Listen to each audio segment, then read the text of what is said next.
What's up, guys, and welcome to a special afternoon edition of 306 Live. Okay, today is Tuesday, April 7th, 2020. All right, I don't know if it's an A day or a B day. We did get word that we're going to be doing this until the end of the month, so you could be looking for your new packets of information coming through to you probably in a week or two. The first one is enough to tide us over, shall we say. Please make sure you're still completing as much of the work packets as you can. If you have questions, you can call me, you can email me, you can call the school, you can email the school. Just keep calling. Somebody will eventually pick up, all right? So just the fact that we are here now, we know how long we're going to be doing this, at least until the end of the month, okay? At least until May 1st. So that gives you a nice idea to settle back into that routine of doing some work, putting the name tag up, letting people know, listen, I'm not going back to school for another month, but I still have to get my work done, okay? And that's very important because it looks like the fourth quarter grades are going to be almost entirely comprised of this learning at home, distance learning, whatever you want to call it, okay? So hopefully you are learning and hopefully you are working, all right? And I know you're at a distance. Again, today is Tuesday, April 7th, right? 2 days till Slags Day. I want to talk about a great birthday today, celebrity birthday. Jackie Chan is 66 years old today, and he is a great martial artist, movie star, China, Hong Kong, a lot of movies in foreign language, and they get dubbed into English, so they have some of that weird stuff going on there. But he did some movies in America, a big famous movie, Rush Hour, and a bunch of other stuff. Really good stuff, you can check that out. But I did put a clip below of a really famous fight scene from a Hong Kong movie. So it is dubbed, the words don't exactly match up, but you're not there for the words, you're there to watch him jump in and out of a ladder and use the ladder to fight people. And it's an amazing choreographed scene. Choreography means planning out exactly what you're going to do physically for actors. So actors, obviously, they have their lines, they read their script, right? And their script says, okay, so on the second line, Slagswell is going to say, hey, what's up, guys, and welcome back to a special afternoon. Okay, the choreography would be kind of like a dance routine. Where your feet go here, the punch left, punch right, the guy runs up behind you with a stick, kick over your head, flip over, all that stuff. So the choreography is equally as demanding, if not more demanding, than the actors' lines themselves. Okay, Jackie Chan, very famous for doing almost all of his own stunts, including some very dangerous stunts. But again, big time action hero, martial artist, global superstar. Jackie Chan, ladies and gentlemen, 66 years old today. Okay. Also, on this day in history is the founding, that's in 1948, the founding of the WHO, that's the World Health Organization, and they're the ones who actually declared the COVID-19 crisis to be a pandemic, right, which is an infectious disease affecting a certain level of people, a certain percentage of the population. They're the ones who kind of are the watchdogs on global health issues. Okay, so you're reading a lot in the news about COVID-19, coronavirus, and you're seeing a lot of WHO, the World Health Organization. They were founded today in 1948. I want to talk a little bit about 315, Pat Carmen's 315. We're going to be moving into a new story today, and I want to talk a little bit about motivations. Okay, we've been doing 2 stories in this so far, and it was a lot of the motivations of Cody, the grave robber, right? And Jamie, the thrift store thief, okay? And it was a lot of their motivations. Why are the characters, the protagonists, the good guys of the story, why are they doing bad things? Okay, what kind of story is this? What is the motivation? Now, obviously, Cody, his motivation for grave robbing, right, was to steal the golden hook so he could go melt it into a gold bar, go sell it, and be rich. Motivation was to get money. Jamie was just distracted, confused, tempted by pretty shiny things, right? Like all of us. Oh, a butterfly, right? We can all get tempted and confused by pretty shiny things, but we don't all have to steal, okay? So Jamie makes the decision to steal. Her motivation is just that she wants something nice. She wants something pretty, all right? So she takes it. Today we're going to talk about Troy. Troy's a student in middle school, all right? I think everybody can relate to that. And there's a big, drawn-out introduction of the titular character, Mr. Mason. Now, Troy is planted as the protagonist, Mr. Mason as the antagonist, right? But I want to talk about Mr. Mason's motivation because we don't get a lot of it in this story. So we're going to read the audio clip. Read the audio clip. We're going to listen to the audio clip, read the story, watch the video, okay? And then we're going to do a writing exercise on character motivation. But this time we're going to do it from the point of the bad guy, the point of the antagonist, Mr. Mason. Okay? So, we're going to take a look. The 315 audio clip to give us the introduction from Pat Carmen. It's, you go to 315stories.com and the link's below. The password for the audio clip is WESTMONT, WESTMONT, WESTMONT, and that's the name of the school that the kids attend. All right? So, pause me. Go ahead and take a look at that. Unpause me. All right? And we'll take a shot at it. So here we are, Pat Carmen's 315, Season 1. Little bookmark there, little bookmark action, / frog. And here we are, Mr. Mason's Jars. All right, we just heard the audio introduction on 315stories.com. I think this is a relatable story because it takes place in the middle school, and it paints the teacher in a very negative light. I'm sure kids love to see that, right? So, page 29. Most middle schools have at least one teacher who students avoid at all costs. Sound familiar? The reason for the avoidance is usually one of three things. The teacher is horribly mean and grouchy. The teacher is so boring and monotonous that a 45-minute class feels like 45 days of mental torture. The teacher is a very close talker with monstrously bad breath. At Westmont Middle School, Mr. Mason is that teacher. And what's worse, he is all three of these terrible things wrapped up in one extraordinarily awful person. Students scatter when they see him coming down the hall in his musty wool sweater, hoping not to be breathed on. Is that him? Molly didn't answer the new kid. It was bad enough she had Mr. Mason's 8th grade science class, and she sure didn't want to draw any attention to herself as he walked by. Unfortunately, it was too late. Is that who? Mr. Mason said, stopping behind Molly and the new kid, leaning down in their direction. Mr. Mason was also tall, with a woolly-looking gray beard and sharp eyes. He gazed down at Molly as his breath nearly melted her face off. Hi, Mr. Mason, said Molly. This is Troy. He's new. Troy was a rambling talker and had the misfortune of not realizing Mr. Mason hated talkative kids. Whoa, cool beard, Mr. Mason. I wish I could grow one of those, maybe someday. You're annoying. And loud. Please don't say you have third period science. Oh, I have it all right, said Troy, holding out a package of lifesavers. Mint? Mr. Mason snatched the roll of mints from Troy in one quick motion and scowled down at the boy. These are not allowed in my class. No candy, no gum, no talking. Molly started to drift away as slowly and carefully as she could, but Mr. Mason's gaze landed on her and she froze in place. I've got my eye on both of you. I smell trouble.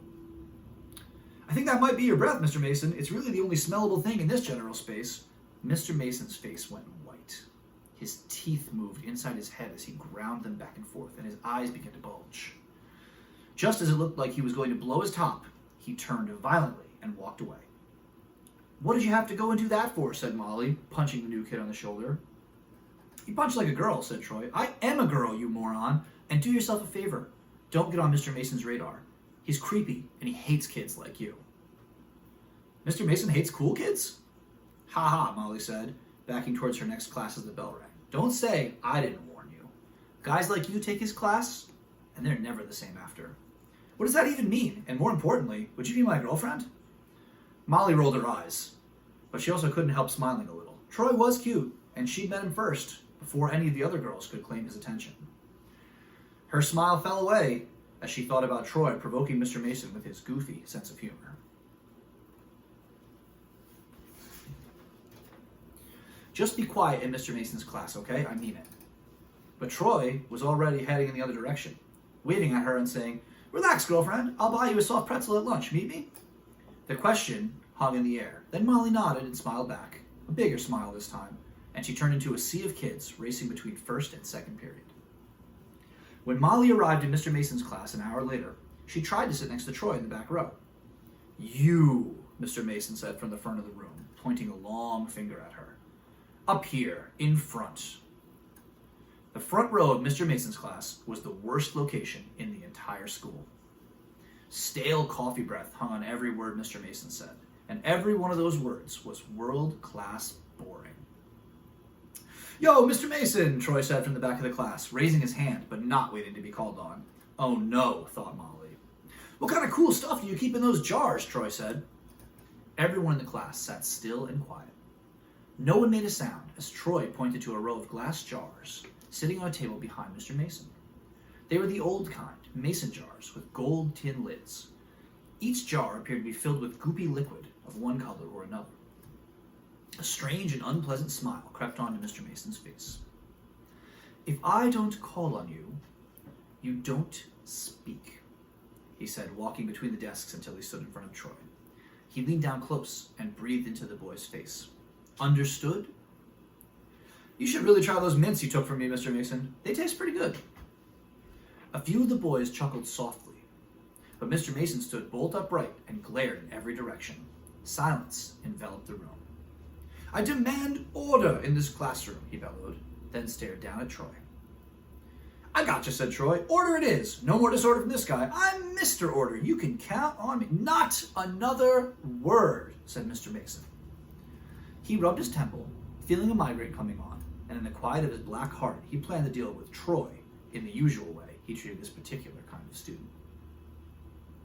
Mr. Mason walked back to the front of the room, all the while looking at his glass jars. When the class was over, Molly waited for Troy in the hallway, then walked to the lunchroom together. "You are one dumb kid," she said, shaking her head. "I told you not to do that." "Why couldn't you just play it cool?" "Oh, you worry too much, but you're so darn cute, so I'll let it slide." Molly blushed. Darn cute? She liked the sound of that. Molly pulled Troy down to the floor in the corner of the cafeteria where they could talk privately before anyone else joined them. "Troy, listen to me," she said softly. "You have to cool it in that class. I mean it." "Why would I want to do that?" asked Troy. "I'm like his favorite student already. He digs me." "Why would you say that?" "Because," said Troy, standing so he could get 2 soft pretzels. "He said so. He even invited me to stop in and check out his secret jars after school." Molly pulled Troy down hard. In fact, she was a little concerned when she heard his shirt rip a tiny bit. "Sorry, that's my bad," she said, but Troy just smiled as she pointed to a guy walking across the cafeteria. "You see him? That's Dale. He used to be a lot like you. Then he stopped by Mr. Mason's class after school." Troy looked up and saw an 8th grader moving slowly toward the bathroom. He looked a little like a zombie, or possibly someone who was half asleep. "He looks tired," said Troy. "He's not tired, he's just different. He's super quiet all the time, but he never used to be like that. He was a loudmouth in Mr. Mason's class, like you." "You're saying I'm a loudmouth?" "Well, yeah, kind of." "How cute, our first fight. Let's celebrate with some soft pretzels." Before Molly could stop him, Troy was up and away, bounding across the cafeteria until he met up with really tired, zombie-looking Dale. Molly watched as Troy stuck out his finger and poked Dale gently on the shoulder. Dale mumbled hello and kept walking as Troy looked back at Molly and mouthed the word weird. Molly spent the rest of lunch trying to convince Troy not to visit Mr. Mason's class after school. But it didn't matter. Troy was Troy, which was to say, he was not going to miss a chance to check out those jars. "Whoa, that is one stinky jar of something. Puts your breath to shame." Mr. Mason twitched at the insult. "Doesn't it, though?" Mr. Mason agreed. It was killing him to be nice to Troy. The two had been opening some of the jars together for a few minutes. "What's in there? No, wait, don't tell me. It's a human finger, floating in a pool of fish guts." "You're a very imaginative young man, Troy. Has anyone ever told you that?" "All the time, but seriously, what's in there?" Mr. Mason put the jar back where he'd gotten it. "Let's just say what's in that jar will melt the gum off the bottom of a chair in a matter of seconds." "Cool. But not as cool as what's in this jar," said Mr. Mason, reaching back and picking up a glass jar filled with something slushy and purple. "This is the real stuff. My own scientific blend of... Mr. Mason deliberately let his words trail off. He liked to let his unruly students guess at the contents. Your own blend of awesome, right? A typical answer, full of annoying vigor and void of any intellect. Mr. Mason touched his temple, a very bad headache having moved behind his eyeballs. Not to worry, he thought, this too shall pass. The thing about this one, said Mr. Mason, sliding the jar in front of Troy, who was eager to get his hands on it. Well, the thing is, what's inside will escape if you leave it open too long. You have to be careful about opening it. You have a live little dude in there? Asked Troy. Mr. Mason nodded conspiratorially. Yes, a live little dude. Like a frog or a giant swimming bug? Something like that, said Mr. Mason, using his friendliest voice, even as Troy was annoying him half to death. You'll need to get close. Open the jar just a little and peek inside, carefully. Do you think you could do that? Troy grabbed the jar and slid it close to his face. This close enough? He asked, so excited he could barely stand the weight. Maybe a little closer. Troy moved his face a little closer. Has anyone else ever seen what's inside this jar? Asked Troy. Absolutely not, said Mr. Mason. You'll be the first. Wow, that's like the coolest thing ever. You're already my favorite teacher, Mr. Mason. For the blink of an eye, Mr. Mason thought better of his plan. Troy had seemed so annoying, so loud and obnoxious. But now, at the moment of his undoing, Troy had said something rare to Mr. Mason. You're my favorite teacher. Mr. Mason hadn't heard those words in, well, he'd never heard those words. But it was too late. Troy had opened the jar and peeked inside. The deed was done and it could never be taken back. Molly, who had come to wait by the door in the hallway outside, heard a loud and frightening sound. She'd heard it before. They all had. And somehow, she just knew. When she saw Troy again, he wouldn't be the same person.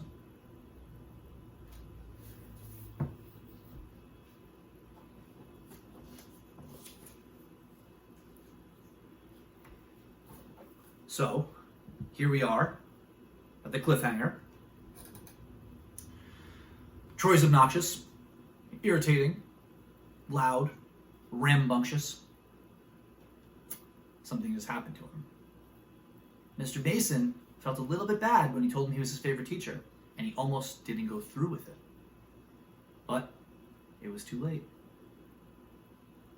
So what happened? Take a little time out. 315stories.com. The password for the video clip is ALCHEMY. ALCHEMY. ALCHEMY. Alchemy. The famed art of turning lead into gold. Take a look at the clip. We'll be right back.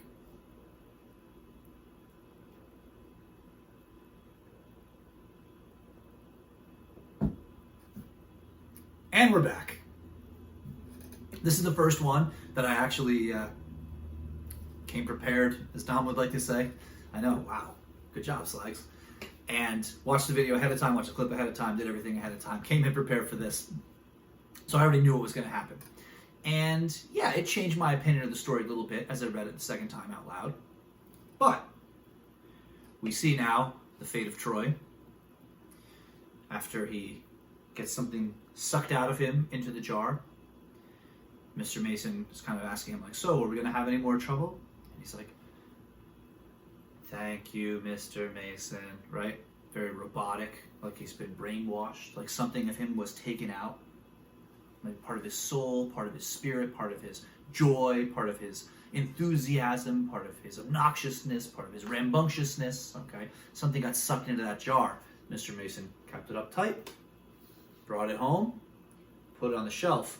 And when he labeled that jar Troy at the end, put the piece of tape on it and wrote Troy's name on it, you could see all the other kids' names on all the other jars, right? So Mr. Mason's got kind of a habit here, right? Now, Troy is what we like to call a very shallow character, okay? Like a plate. You see what's on it, okay? Some characters have a little more depth, like this mug. Maybe you have to look in a little bit to see what's in there. Some characters are very, very, very deep, where you have to dig and dig and dig to find out about them. Okay? And I think Mr. Mason might be one of those characters. So I want to talk about his motivation. All right? So you're going to design your own backstory for Mr. Mason. And the backstory, literally what it sounds like, what happened, okay, to give us the entrance here today. Obviously, he's an old man. He's been teaching for a very long time. No one has ever said that he's their favorite teacher, okay? But what happened to make him this way? What happened to make him this mean, cranky, cantankerous old man? Right? What happened to make him clamp down on any student who gets a little bit too excited? What happened? So we're going to do two separate backstories. And we're going to look at it from two different perspectives. Okay, Mr. Mason as a sympathetic character. A sympathetic character is someone who you can feel for, you maybe can feel bad for, you can understand where they're coming from, you believe that they're doing what they think is best. Okay? And one backstory that is monstrous. Okay? Despicable, evil, bad intentioned. Okay? He's doing bad things on purpose. So we're going to take the two backstories, a sympathetic backstory, a monstrous backstory, kind of fill them both out and decide which one you like best. Okay? So to do a pre-writing exercise, we've got Mr. Mason. We're going to do two different backstories, a sympathetic backstory and a monstrous backstory. I'm going to flesh two out for you. Okay, you can decide which one you like better. You can do two of your own. You can do one of yours and one of mine. You can do both of mine. All right. The pre-writing is not really the assignment in that we're going to be writing a little backstory. Okay, page and a half, and these are going to be your pre-writing exercises. So if you want to use my pre-writing, that's fine. Okay. So you're just going to go ahead and fill out some things on this chart. All right. So, now I've used a little creativity. I had a couple minutes to think about it, and while I was reading the story again, I kind of fleshed it out a little more. So, we're going to do two backstories. Sympathetic and a monstrous. So, the sympathetic backstory for Mr. Mason by Mr. Slagsvold. Mr. Mason is a scientist, okay? Renowned scientist. He has experimental procedures, okay?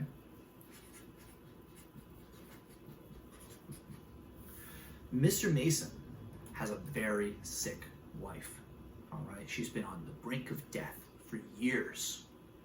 He's trying his experimental scientific procedures to keep her alive, all right? And every day when he wears his musty wool suit and he drives his broken down station wagon with the clinky jars in the back seat, he goes home to his very sick wife, okay? And he tries to do his experimental procedures on her to prolong her life, to keep her alive, right? So, Mr. Mason has devised scientific procedure to take the exuberance from some of these young children. Now, it doesn't kill them, right? They just lose a little bit of their spark, okay? Lose a little bit of the sparkle, a little bit of the shine, a little bit of the sizzle.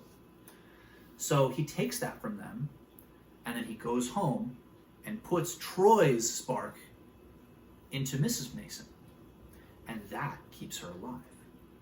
And the only reason he's doing it is to keep his dear wife alive, who he loves so much, and he's only taking a little bit of the spark from the most excitable kids, the most exuberant, the most rambunctious, because they have the most to give. Okay, so they're going to survive, and his wife is also going to survive. And is he doing something bad? Yeah, maybe. But what's the motivation? Keeping his dear wife alive. Now, from that perspective, you kind of feel bad for the guy, right? Here he is, teaching science at a high school, brilliant, famous scientist who has a very ill wife on the brink of death, and he's doing everything he can to keep her alive. Kind of puts things in a different perspective. Okay? So, he's a scientist with a sick wife, and he's trying to keep her alive.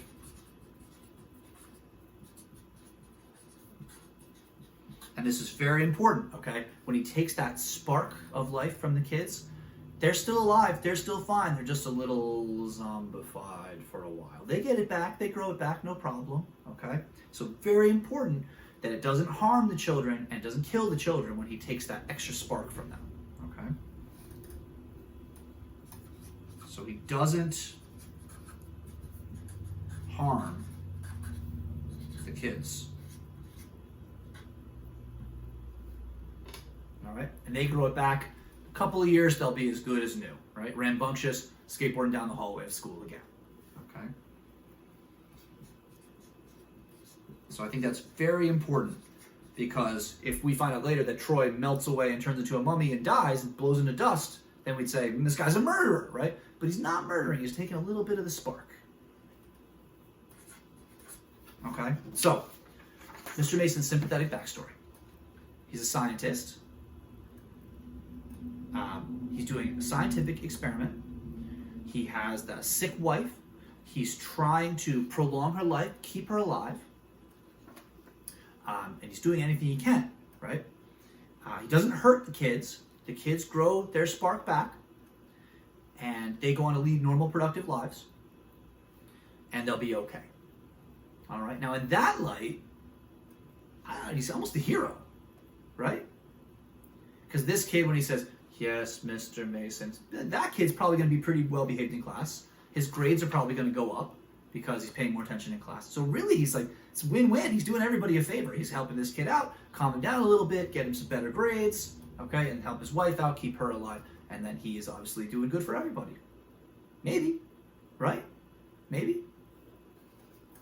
Now, the flip side is the monstrous backstory, okay? And this is where we're not supposed to feel sympathetic towards Mr. Mason. We're supposed to be repelled from Mr. Mason. Like, oh, Mason, that's a horrible thing. Well, you're an awful thing, right? So, Mr. Mason's monstrous backstory is that he is an alien. Yes, he is a hostile alien from a distant planet, and he has come to this school to harvest the kids and take over the school. Yes, where he's going to then brainwash the kids and raise a little alien army. Yeah, I know, crazy, right? But the reason that he chooses only the most rambunctious kids, only the most, loud, obnoxious kids, they put their hand up, they don't wait to be called on before they start yelling out an answer, right? Because those kids are the threat. Those kids could sniff out who he really is. They could find out his secret, okay? And so he kind of breaks them down to keep himself safe. He breaks down the most obnoxious kids, the loudest kids, the bravest kids, because those are the kids that might oppose him.